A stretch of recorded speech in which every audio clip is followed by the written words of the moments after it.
কুল্লু নাফসিন যায়িকাতুল মাউত, কুল্লু নাফসিন যায়িকাতুল মাউত।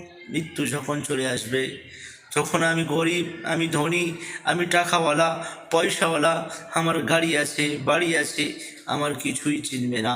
যখন আজরাইল এসে যাবে, যদি আজরাইলকে বলা হয়, ভাই আজরাইল, আমি তো ধনী মানুষ, আমার গাড়ি আছে, বাড়ি আছে, তুমি আমার গাড়ি একটা নিয়ে যাও, আমার একটি বাড়ি নিয়ে যাও, তুমি আমাকে দুনিয়াতে একটু সময় দাও। আজরাইল কোনো ঘুষ নাই না। সম্মানিত বন্ধুগণ, আজরাইল কোনো কিছুর বিনিময়ে আপনাকে ছেড়ে দেবে না। আপনার সময় হয়ে যাবে, আপনাকে দুনিয়াতে চলে যেতে হবে। তাহলে কিসের এত দুনিয়ার মহাব্বত?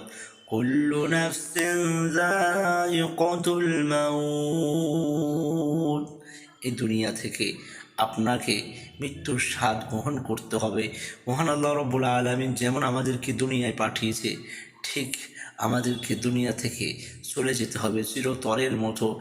আমাদের বাপ দাদা, নানা নানি, পূর্বপুরুষ যারা চলে গেছে, তারা আর পুনরায় ফিরে আসেনি। আমরাও চলে যাব, আমরাও ফিরে আসব না। সেই জন্য দুনিয়ায় থেকে আল্লাহকে রাজি খুশি করিয়ে নেওয়া, সেই হচ্ছে আসল বুদ্ধিমান ব্যক্তি। আসুন না আমরা সকলে দুনিয়াতে মহান আল্লাহ তাআলার ইবাদত করে আল্লাহকে রাজি খুশি করিয়ে নিই।